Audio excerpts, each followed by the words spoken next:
Welcome to Simplify to Scale, a show dedicated to helping you scale a high impact and high profit business that you love without all of the complexity and chaos that can keep you trapped in the day-to-day. I'm your host, Krista Grasso, and with decades of scaling experience, I know what actually works and what's just hype.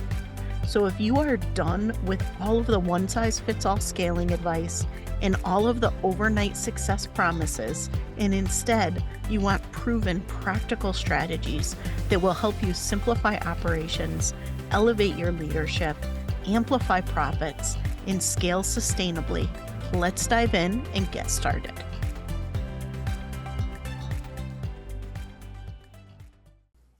Hello, and welcome to another episode of the Simplify to Scale show. Today is going to be a little bit of a different discussion, and I'm kind of excited for it. So with me today is Macey Robison, and we are going to be talking about thought leadership and thought leadership through the lens of how you are naturally wired. Because I don't know about you, but what I find is everyone has the answer to how to do thought leadership, and that tries to put someone in a box that is very likely not the right box for how they think and how they work. And I know that's very true of me. Anytime I've tried to follow a framework or anything when I was kind of starting my business journey, I always felt like I was trying to force it. It never felt like it fit me. And that's why I'm so excited that you're here today and you can share your incredible assessment and archetypes and strategy and all the things with people, because I think anything that can help us understand our own style a little bit better helps us show up in a way where we actually show up instead of dreading it and avoiding it and all the things and all the feels that most people have about thought leadership and content creation in general. So with that being said, tell everyone a little bit about yourself and then we'll dive into things. Thank you. I'm excited for the opportunity to be here. This is my favorite thing to talk about. And I've been working for the last 10 years with a lot of thought leaders and authors and experts. And really what we're all trying to do is stand out from the noise and make our work impossible to ignore. And I've been behind the scenes helping that happen, build platforms and launch New York Times bestsellers. And I've also been part of, I've been certified as a StoryBrand certified guide for many years. And I've actually worked for the organization helping business owners that are marketers grow their businesses. So there's some thought leadership, I think, piece to that whenever you're the face of your business. But the pattern that I've seen again and again is really just exactly what you just described. Someone who is brilliant, who is the world's best kept secret, or staying stuck, whether on accident or on purpose, not because they don't have great ideas, but because they're trying to express those ideas through someone else's filter or someone else's playbook that has a proven playbook. It works. That person is out there doing that thing. But that pattern, seeing that, just made me think there's got to be a better way. And I have tried to do the same thing, tried to certify my way to learn my way to some sort of possible path that would allow me to share the things that I wanted to share. And ultimately, what I ended up uncovering was digging back into my own expertise around the voice and singing and music and resonance, and realized that our voice is very much who we are, and our thought leadership and the way we show up is very much who we are.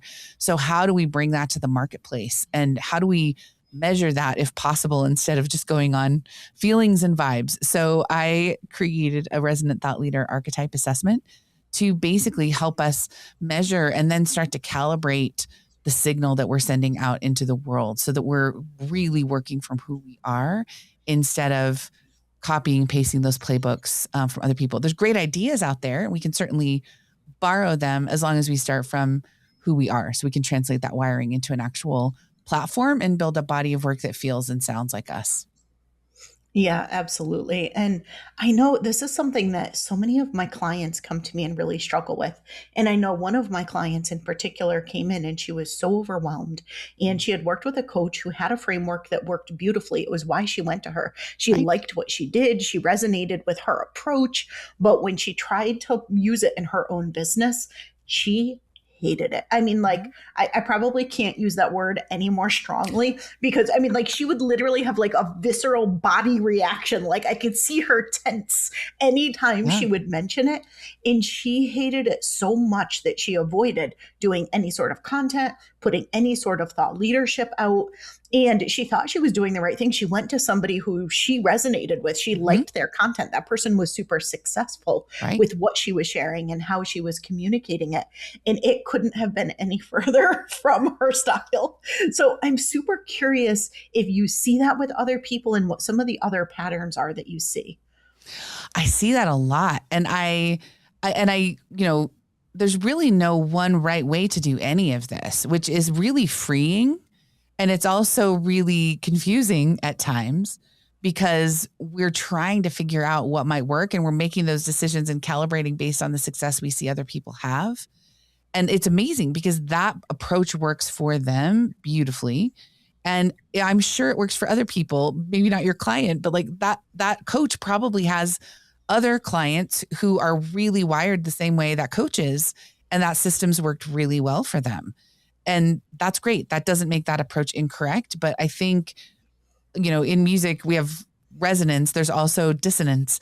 We can almost feel that disconnect or dissonance or separation from this just doesn't feel like me. And if I try to force it or if I try to pretend that it is me when it's not, people feel it. And I think sometimes thought leadership, I feel like has a bad name and it comes from, I think, that performative, hollow feeling like I'm just going to show up and tell you what you should do and do as I say, not as I do. Some of those tropes that are out there, if they don't come from an authentic place, they don't last and they don't land. And the people that we continue to listen to and follow, I think really know who they are and unapologetically show up as themselves.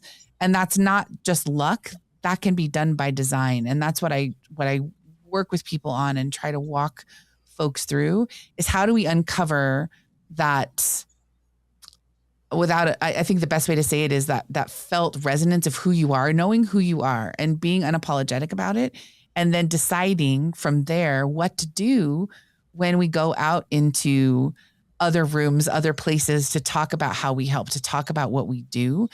That those are just two separate decisions that need to be made. And I think there's the consistency of doing that as well.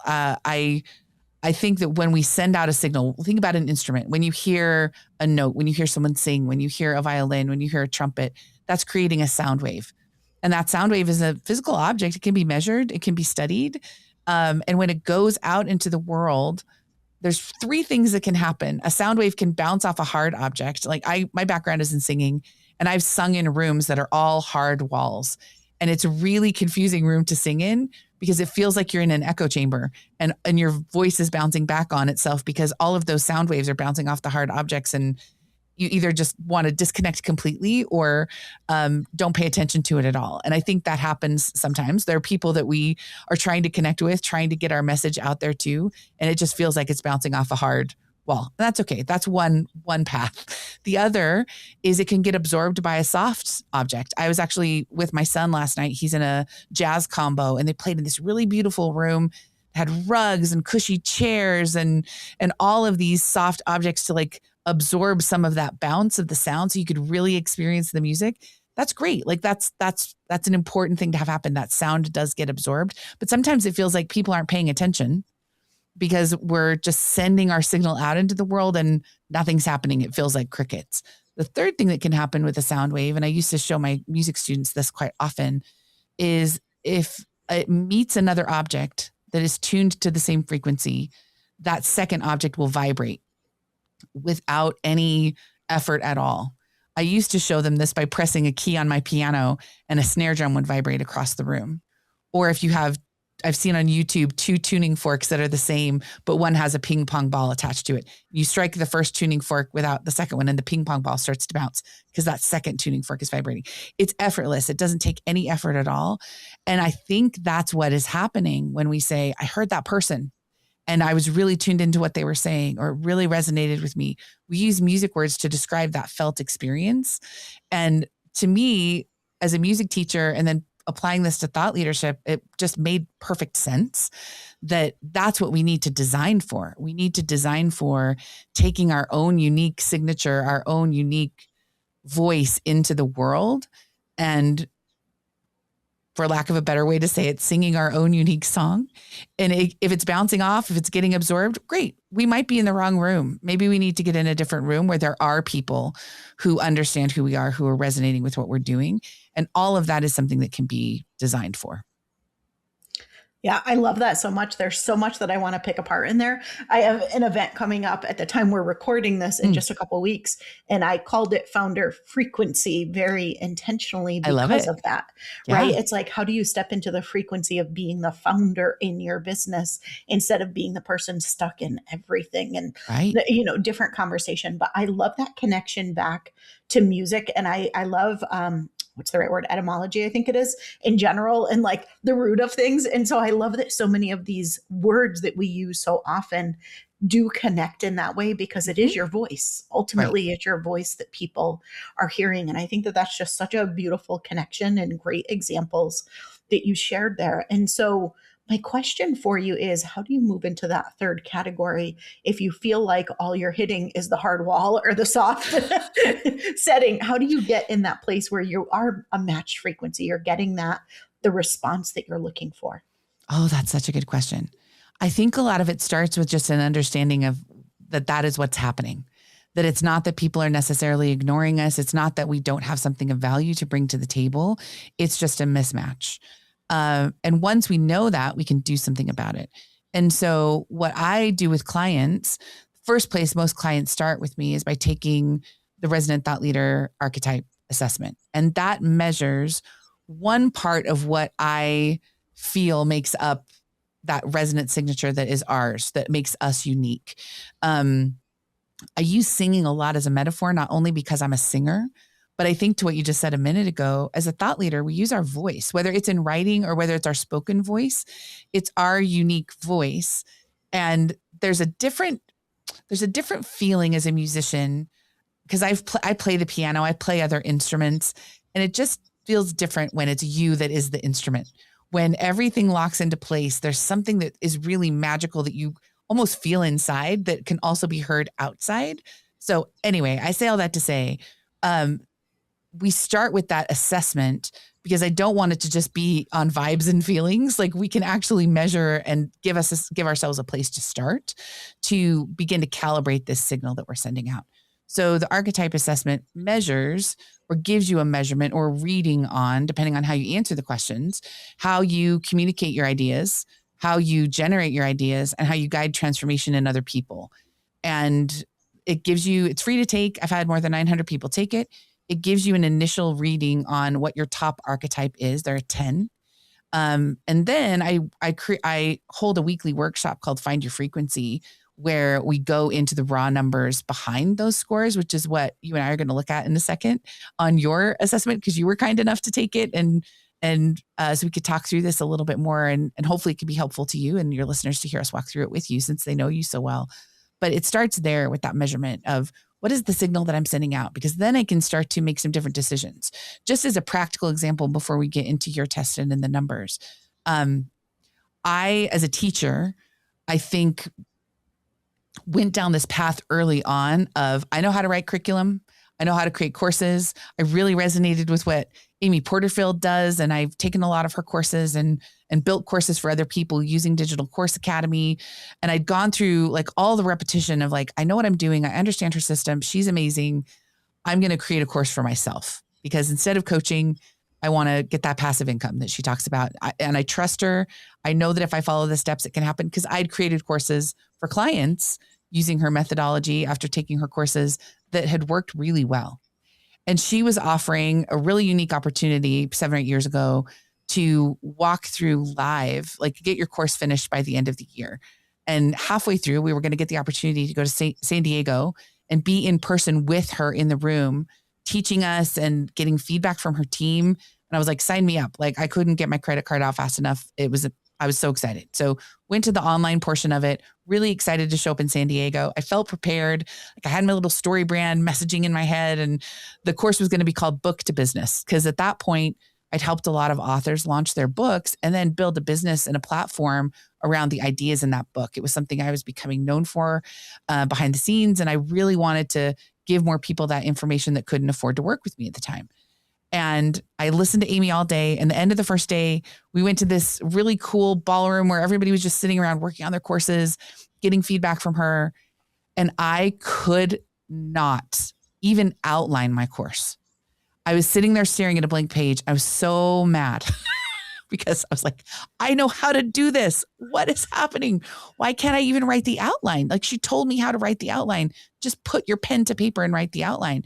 I couldn't start. I couldn't do it. I sat there for 30 minutes, just angry. I recently found a video on my camera roll of me panning around this ballroom, like so mad, almost to try and say, everybody else is working. Why aren't you? And eventually I just gave up. And I went and sat by one of Amy's team members, Jill, and Jill is over all of Amy's content. And the two of us literally just sat on the floor back to back and coached other people on their courses and helped them get clarity on the things that they were talking about in their courses.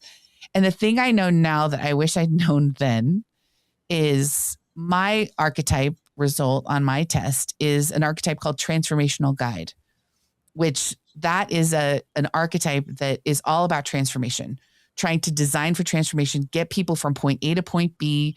It's very much about personal conversation, about seeing when people's eyes light up and knowing that, okay, that worked. Maybe it will work with someone else, very pattern matching. And I had never taught this material to any humans that I could get feedback from. And of course I couldn't put pen to paper. I don't think through structuring things that way. I do once I've taught it, but I hadn't taught it yet. Even though I'd created courses, like that skill didn't transfer. So that's just one example of like, I was sending this signal out. I couldn't even get it out of me to send this signal out of create a course. I am not wired that way. Does that mean I can't create a course? No, it means I did actually create a course a few years later, but I taught it live and I walked people through this process and helped them transform. And that's what I do now when I do need to teach a course. And if it ever ends up being evergreen, that's great. Those recordings can still be way more beneficial than me just putting pen to paper and recording something from scratch. So that's one example of, I think, how this helps. I can make different decisions now based on how I'm wired and what I want the end result to be based on knowing the signal a little bit better.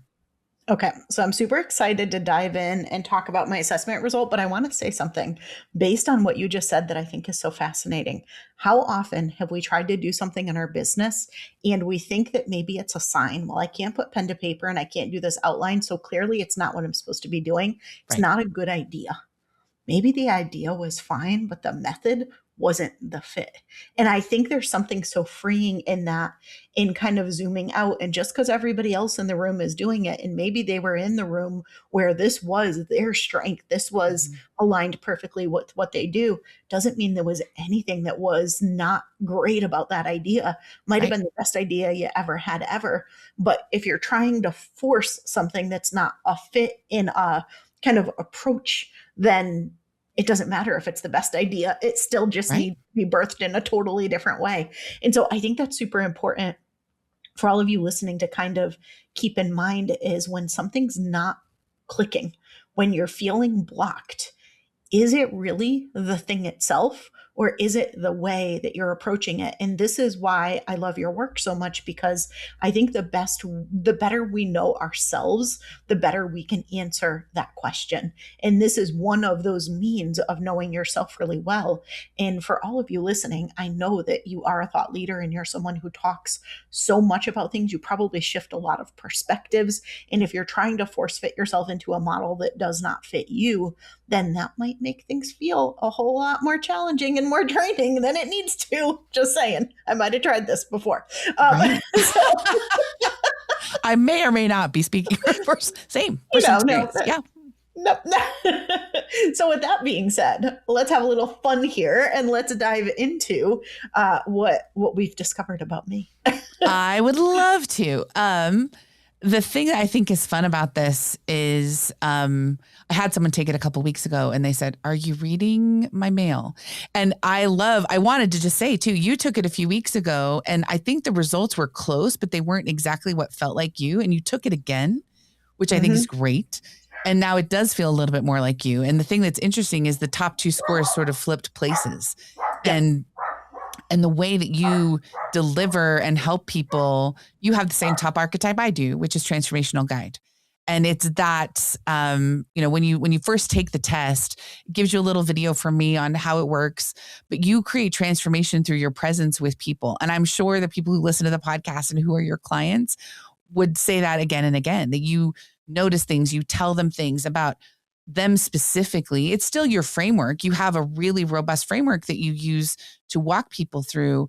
And I think that's the thing that makes you so uniquely wired to help people through the transformation. You've excavated what that process is, and you're able to personalize it to people instead of creating a system from scratch every single time. That's one thing that sometimes transformational guides I find have a tricky time with. It's like every person is a one of one, and I need to like bespoke customize this process for them. Like they need to feel that way, but I'm going to pull from my toolkit and make sure they're still walking through this process of transformation, because systems are so important. And that's a lot of what you walk people through. And they're never going to scale and do the things that they want to do if there's not some sort of scaffolding in place. And you've surfaced that for them and can walk them through it. And you can get them from point A to point B by bringing your, the conversation and the way you teach them to that experience. And that's my experience of you, but I would love to hear how that initial result sits with you. And then we'll look at some of the numbers behind the scenes.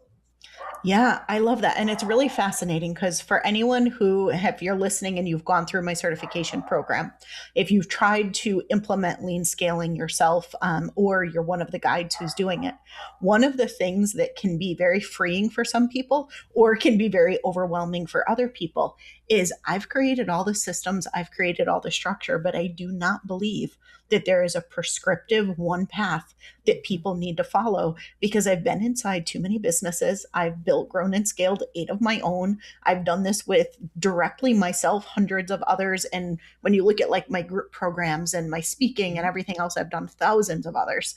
And anyone who tries to tell you there is one way and one way only to do something is lying to you. Or lying to themselves and then lying to you. I'm not sure which one it is. That's probably more fair. There is no one way to do it. Yeah. But that being said, there are systems, there are patterns, there are trails of success and things that you can do. And I feel really like 100% confident. I know exactly what those things are after having done this for so long. But I also am never going to tell somebody that you must do this. Mm-hmm. Because it has to be very customized to the business. And to me, context is everything. Like there's the age old joke of consultant always says it depends. And I'm like, yeah, they do if they're a good consultant. Right. Because it does depend. Context is everything. Mm-hmm. And anyone who just comes in and says, this is the answer, period, and doesn't take the time to understand the context, the chance it's going to be right for somebody, I think is very, very, very slim. And so it's true. And it is, I've learned how to scale what I do, and I've learned how to systematize what I do. Right. But to me, it is that transformation and it is that personalization that I think is so important. So I've created a frame that's designed to be personalized, right. Whether it's me personalizing it, whether it's somebody certified in the method that's personalizing it, or whether it's the business personalizing it themselves. So it's the right structure, it's the right scaffolding, it's the right pieces, but they get applied in the order that's necessary and to the degree as necessary based on that context. And so I do feel like it fits me really well, because that was early on. I know one of my big resistances was, yeah, but everything's different. So how on earth do I create something repeatable that can scale?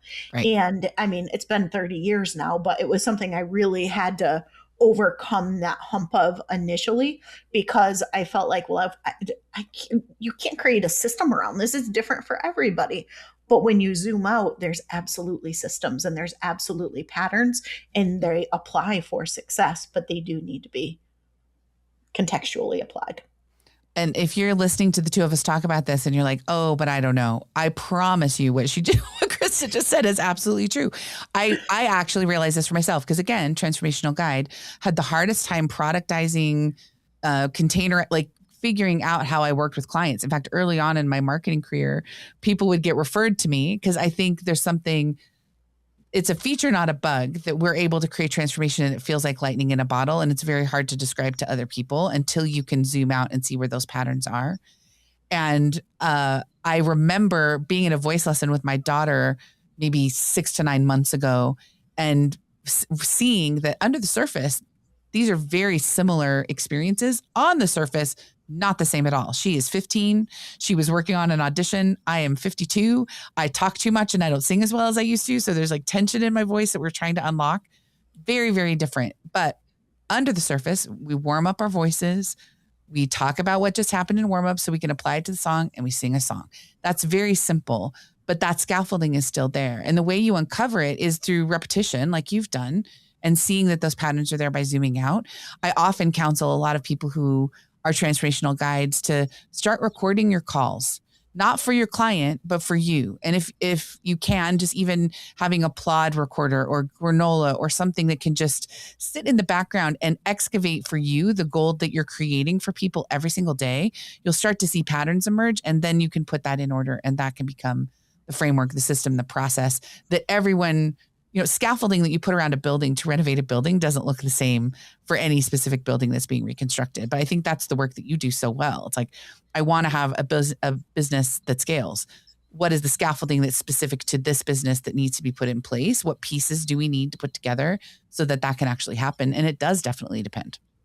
So I love that.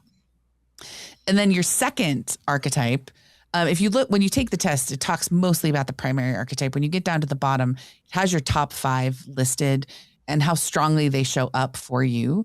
And I'm looking at the raw scores behind the scenes in the expanded report. The thing that's kind of fun here is transformational guide is first, 34%.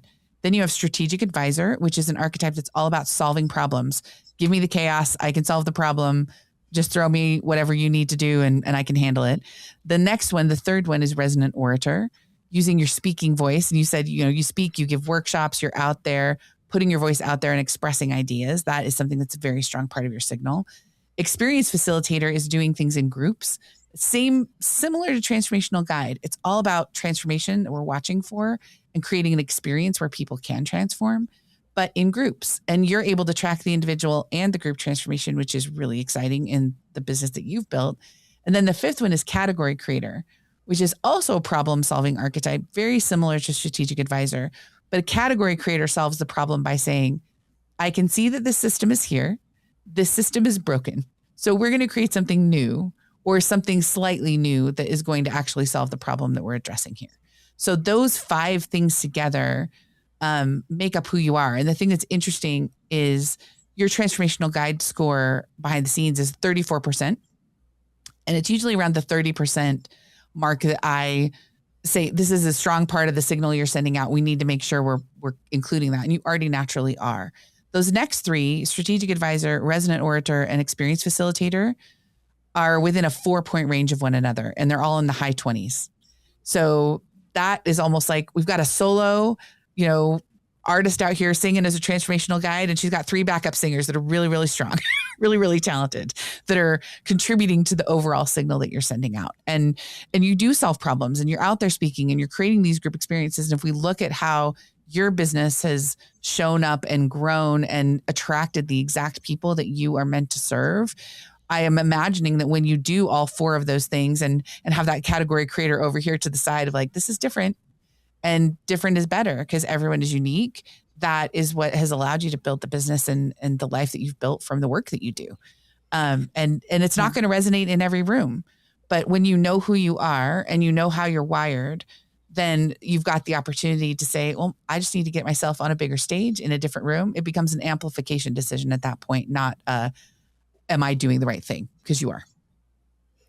Yeah, it's fascinating because I mean, no surprise, I resonate with all of that. I'm like, yeah, that's actually a really, really good categorization in description of me. But one of the things that's so fascinating, and I had Michael Roderick on the podcast recently. So if for anyone who has not listened to that episode, go and listen. But we were talking about his different archetypes too, and the magician and scientist and like what you are. And what's super fascinating is I'm actually like crazy visionary, like very, very, very, very visionary.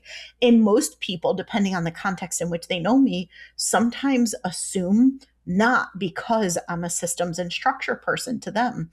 But the thing that's interesting is, and sorry for all of you systems people, I don't actually love systems and structure so much as it is.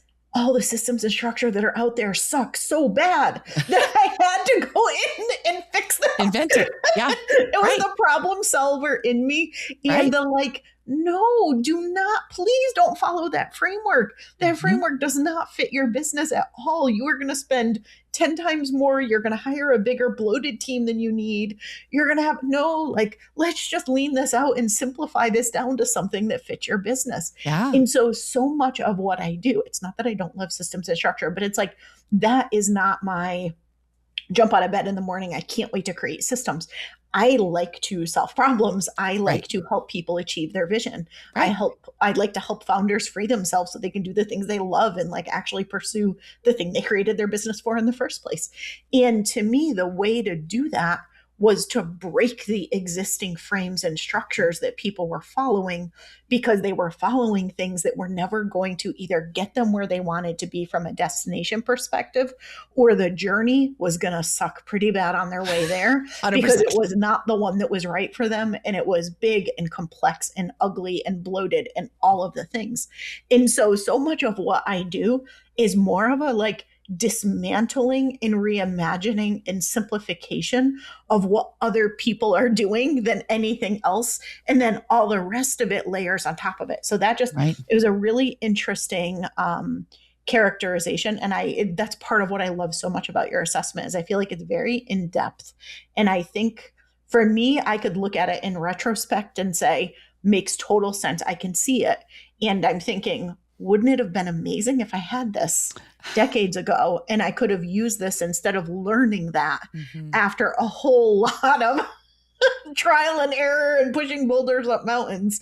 And so if you have not taken this assessment yet, go take the flipping assessment. It's amazing. And it will really help you, I think, either see the things that you're already doing and you're like, oh yeah, that's why that works. Or, oh yeah, that's me. Or wait a minute, maybe I should be thinking about this differently. So what would happen if you had given me my results and I'm like, that's not at all what I do? Like, because I'm sure there's some people that probably have a disconnect from their Mm-hmm. natural wiring from what they're doing. So what do you help people with in that scenario? That's why it's fun to have the opportunity to talk through it, because I have had people who have taken it and then taken it again. And sometimes it's like, it really does depend on what you're thinking about when you take the assessment, like any assessment, but at least gives us, even if it's a misfire, it gives us a place to start. Like I had a good friend who is a story brand guide. He took the assessment and he was a strategic advisor. And then he took it again and he got another archetype we haven't talked about yet, which is similar to Resonant Orator. It's called Wisdom Writer. So I know what I think when I write things down. And he took both of them and they really, sometimes there's some crossover, but there wasn't a lot of crossover. And when I looked at them side by side, I was like, well, he runs a marketing agency and he just finished his first novel. And he was really almost taking the test from two different sides of himself. And he was trying to figure out how to reconcile both signals. So we had a really interesting conversation about those two different results because there was some crossover. And really, this is just one measurement that I like to use to help people understand themselves fully. I love Michael's work. I mean, not just because I'm a musical theater nerd too. And I just think he's an amazing human. And the thing that I love about you bringing that up is there's also, my assessment measures the signal that you're sending out, the sound wave, if we want to talk in music, that you're sending out. But there's also the instrument that is you and the way that you're wired and how they inform one another, the source of who you are. So I also have clients take Working Genius. They take another assessment that measures their motivation. And if they've got Colby or DISC or human design or whatever, like bring all of those to the table, because all of that informs the way the instrument is wired. When I used to teach voice lessons, the first thing I would do is check someone's range. What's the lowest note they can sing? What's the highest note they can sing? That was the best external measurement I could get for what their vocal cords could do and were designed like. Not because I wanted to limit their expression of their voice, but if I check your range and you're an alto and I'm giving you high coloratura soprano songs to sing and work on, it's just going to make you tired and it's going to make you want to quit. And so we don't want to ever work against ourselves, not only with my archetype assessment, but just with the way you're wired in general. And then there's all the lived experience that you bring to the table and the things that you know specifically about the work that you've done and the boulders you've pushed up hills. All of that is the guides journey of like, I've walked this guide as my own hero's journey, and I'm going to turn back and generously help others.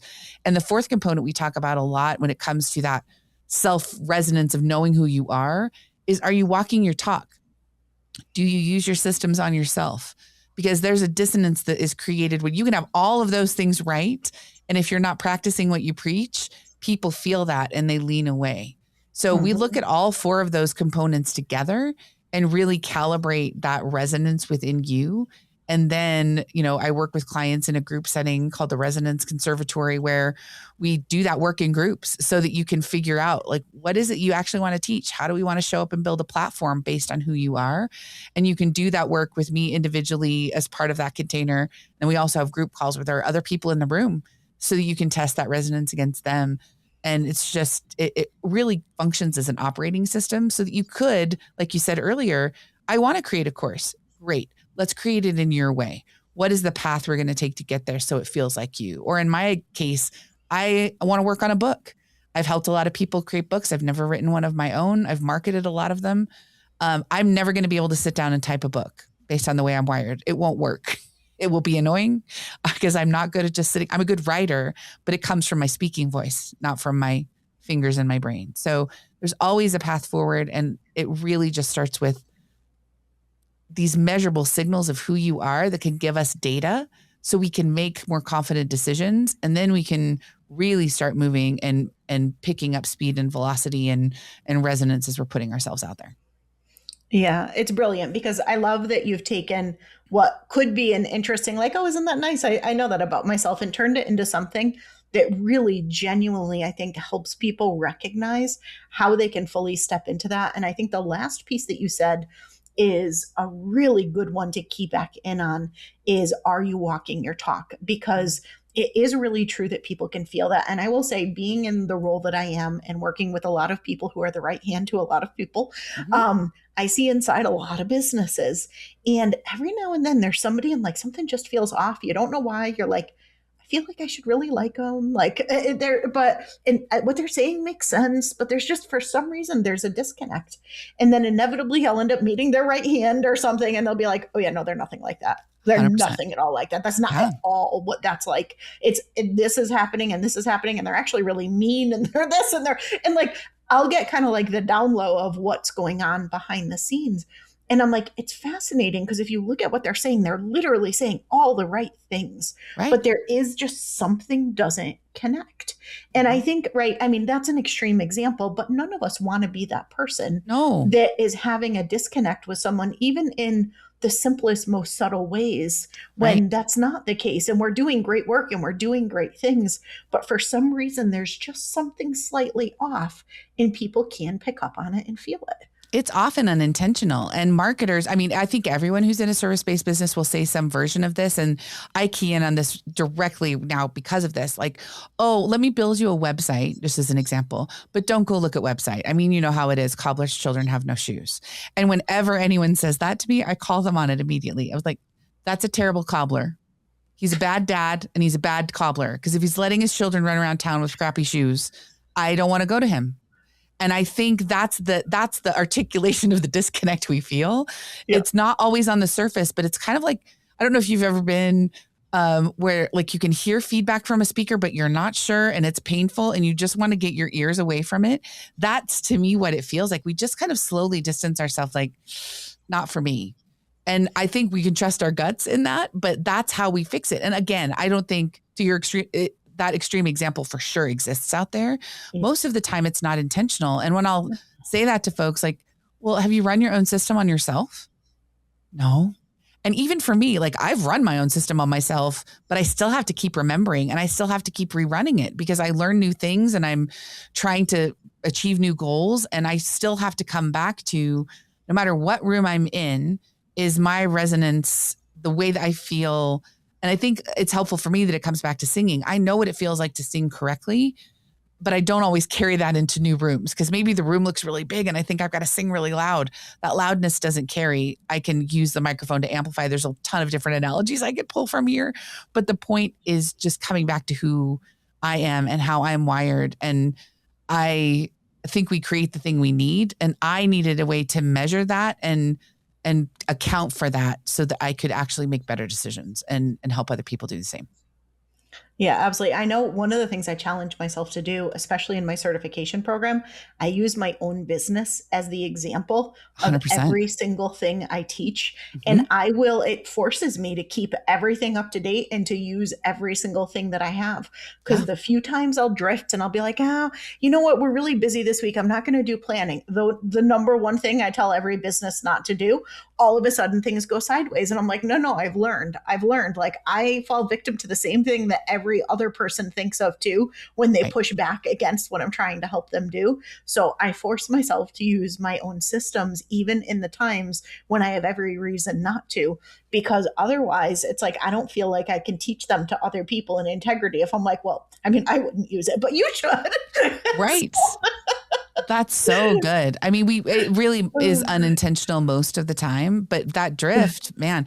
And I've had things where I've created something that I thought was really awesome. And when I didn't use it, like that's my cue to discard it. Like it wasn't mine to teach. So I love that. That's a really great example. Okay, so you told us a little bit about what you do.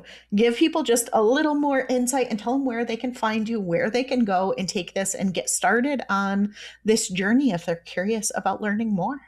Oh, I would love that. I go to macyrobison.com/quiz and you can take the assessment. It's free. More than 900 people have taken it as of this recording. And it's, I think, a really great first step to give you some data as to why things work really well and why maybe some things have been harder than they need to be in your business. It'll give you your initial results. It'll give you your top 5. If you want to learn a little bit more about the reasoning behind the numbers, I teach a Find Your Frequency workshop every week where you can come, and it's a paid workshop. It's $99. You can come and get this report that Krista and I have been talking through and have a conversation with me about it. I limit it to 10 people a week. It's a really great way to take that next step. And then clients that work with me end up joining something like the Resonance Conservatory, which launches every couple of months, where we really do this deep, full work and build out the whole system. But just knowing your archetype and getting a little bit more information about it, taking steps toward it, really makes a difference. And I talk about all of this on my podcast, which is called Own Your Impact, where you can learn a little bit. I try to, again, talk about what I'm doing in real time, what I'm learning.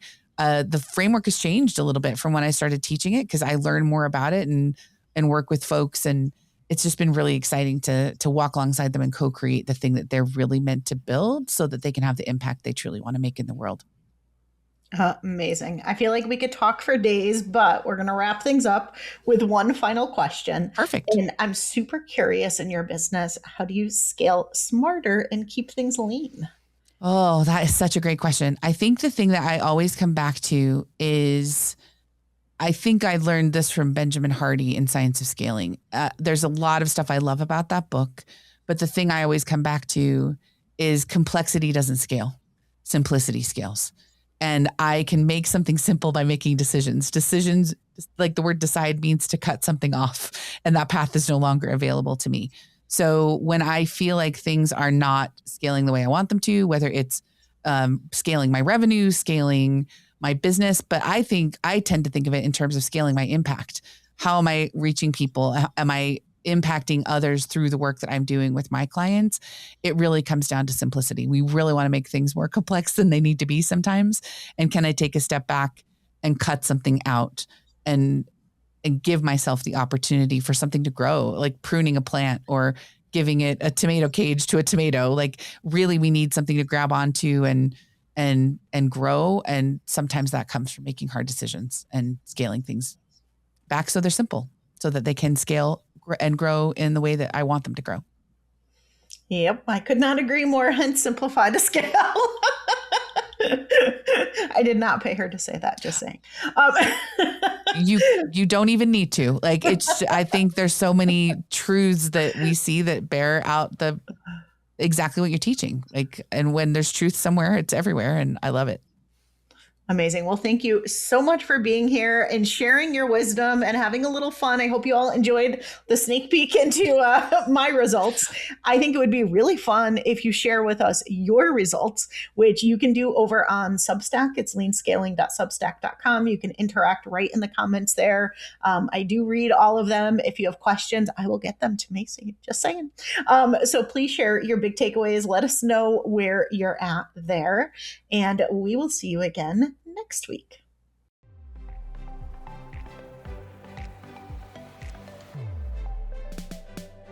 If you are a visionary founder ready to get yourself out of the day-to-day operations of your business and scale in a much more simple, sustainable way, I have just the thing. Register to join me for my Scale Simpler workshop at scalesimpler.com. In it, I break down the hidden barriers that keep you trapped in the day-to-day of your business and what to do to finally extract yourself once and for all so things do not keep coming back onto your plate. And if you're someone who partners with founders as their right-hand advisor, consultant, or fractional, I invite you to explore our scaling certification and licensing programs at strategicopsinstitute.com.